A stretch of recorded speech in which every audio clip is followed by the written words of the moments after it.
Dalam fenomena global, di mana integrasi ekonomi WTO, APEC, ASEAN China Free Trade Area, China ASEAN Funding Goals, dan juga ASEAN Economic Community membuat adanya kesepakatan bahwa ada konsekuensi tidak adanya pembatasan produk, jasa, dan manusia lintas negara untuk masuk ke dalam situasi yang bersifat informasi, perkembangan teknologi yang demikian pesat. Asia Pasifik, pusat pertumbuhan. Mari kita lihat ekonomi Indonesia, India, China, dan Indonesia diperhitungkan dalam catatan global. Mari kita lihat bagaimana kita berada dalam ASEAN. Indonesia, Bapak Soeharto, pada saatnya, pada eranya, ia bersamaan Mahathir Muhammad. Kemudian Perdana Menteri mereka ngopi di Kuala Lumpur atau ngopi di Bali. Dan mereka sangat bersahabat erat. Diibaratkan ASEAN ini seperti serumpun seri yang betul-betul saling melengkapi. Mereka saling berbagi dan juga tujuan dari adanya ASEAN secara jujur, tulus dan apa adanya. Pada waktu itu berlaku slogan jangan ada dusta di antara kita. Pada saat itu. Tetapi saat ini situasinya bisa berubah.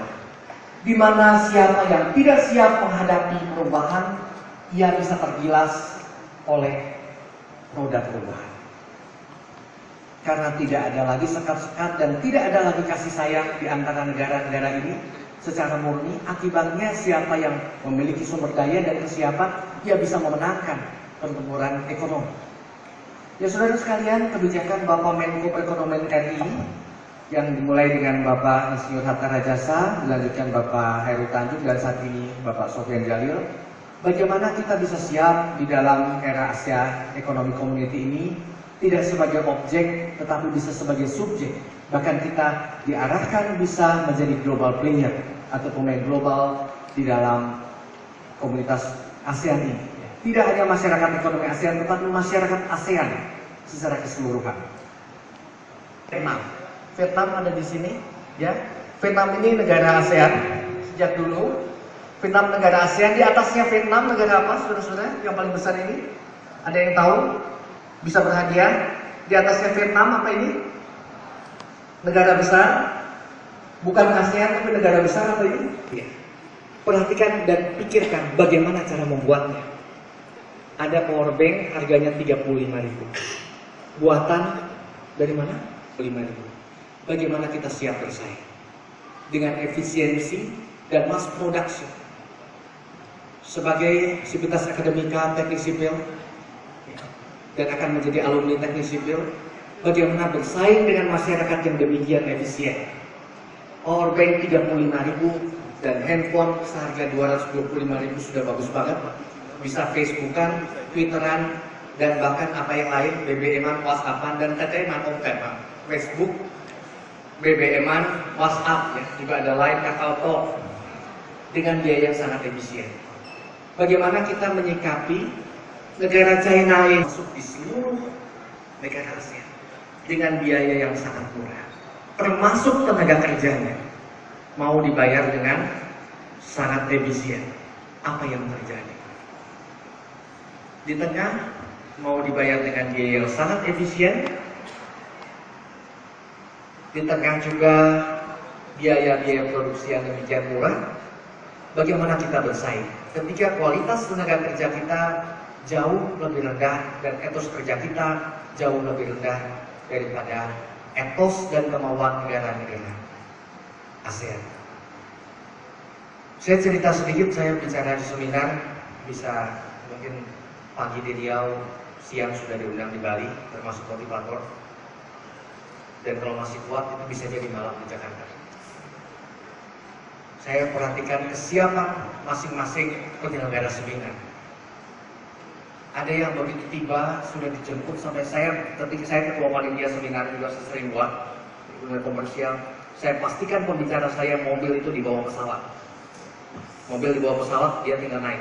Dan saya buktikan setiap saya pegang tanpa biaya apapun. Saya menjamin service excellent. Mereka sudah siap karena keuangan juga baik. Mereka sering keluar negeri, punya kemampuan global di dalam berbahasa, maka kesiapan ini mohon izin Pak Kepengurusan bahwa tidak bisa ditawar-tawar lagi. Dan kesiapan ini dimulai dengan perubahan dari paradigma kita berpikir tentang apa itu ASEAN Economic Community, apakah sebagai peluang ataukah sebagai ancaman. Kita lihat tingkat persiapan pemahaman masyarakat ASEAN. 81% masyarakat ASEAN telah mengetahui keberadaan ASEAN, namun 76% diantaranya masih kurang memahami yang baik tentang ASEAN. Kita lihat hasil survei dari ASEAN Business Advisory Committee tahun 2012 menyatakan bahwa 60% pebisnis di negara-negara ASEAN memiliki pengetahuan mengenai ASEAN Free Trade Agreement, sementara 45% pebisnis melihat daya tarik ASEAN sebagai suatu wilayah ekonomi yang terintegrasi. Ya, ada kemiripan dari karakteristik dan culture orang-orang di negara ASEAN. Ini juga menjadi daya tarik. Jadi saudara-saudara, Anda juga sekarang bisa punya kesempatan untuk main film di negara-negara lain, tidak hanya di Indonesia. Di Indonesia ada yang hiburan. Sekarang saya ini cerita waktu setahun lalu lah kira-kira. Gadis-gadis dari Ho Chi Minh City, Nakhon City, dari Halomai, dan dari ibu kota Vietnam. Intinya kita itu banyak menghadapi tantangan. Ini sudah pasti. Jangan terlalu banyak senyum menghadapi dunia, tetapi banyak tersenyum kepada orang lain bahwa kita bisa menghadapi masyarakat ekonomi ASEAN. Dan tingkatkan kapasitas, skill, serta etos pelayanan. Jadi etos pelayanan ini sesuatu yang sangat dibutuhkan dan disukai oleh masyarakat internasional. Ya dulu Indonesia unggul karena dianggap orang yang lemah mau menolong. Menurut saya sekarang sebetulnya kalau betul-betul masuk ke Vietnam, ya, saya pernah dari Vietnam itu mau merubah jadwal penerbangan Malaysia Airlines jurusan Vietnam dari Ho Chi Minh City Jakarta. Saya tiba di situ, kantor Malaysia Airlines sudah tutup. Saya bilang cari orang Vietnam di situ, kelihatannya yang cukup meyakinkan. Saya bilang, Ustaz, ini saya mau minta tolong bilangin supaya orang Malaysia Airlines ini mau rubah tiket saya. Gimana di bawah? Ayo, orang nggak tahu. Mohon maklum, masih 10 menit Pak. Terima kasih. Nah, ini adalah etos pelayanan yang diperlukan di dalam teknik global. Terima kasih Pak Abdul. Dan kita berhadapan itu bukannya ini sekarang Asia Pasifik, ASEAN sebentar lagi masuk ke Asia Pasifik dan bisa nanti di tingkat dunia, sehingga kita bisa melakukan apa yang diperlukan untuk bisa survive di dalam masyarakat ekonomi ASEAN. Teman-teman sekalian, kita lihat tantangan yang kita hadapi. Dikatakan ASEAN serumpun saya ini, serumpun bangsa di Asia Tenggara yang terdiri dari 10 negara dengan populasi sekitar 600 juta penduduk. Nilai perdagangan intra ASEAN